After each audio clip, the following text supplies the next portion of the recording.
Je suis un vrai caméléon. Mon venin est redoutable. Mais je ne suis pas du genre agressif.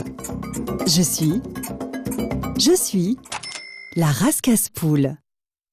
Il existe 6 espèces de rascasses en Nouvelle-Calédonie. Mais la plus connue est la rascasse-poule, appelée aussi le poisson-lion.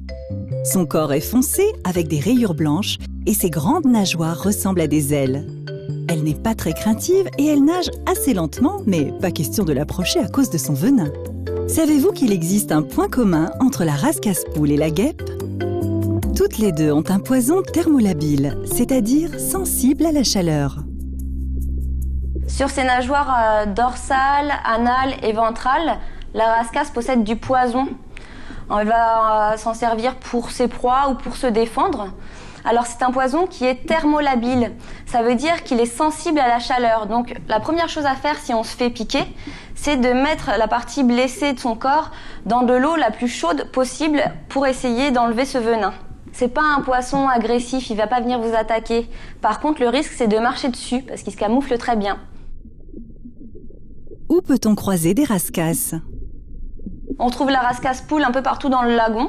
Le plus important, c'est qu'elle puisse se cacher en fait, dans les anfractuosités ou dans les épaves. Elle est plutôt solitaire, mais on la trouve aussi en petits groupes. Dans l'Indo-Pacifique, la population est plus ou moins stable parce qu'elle a des prédateurs.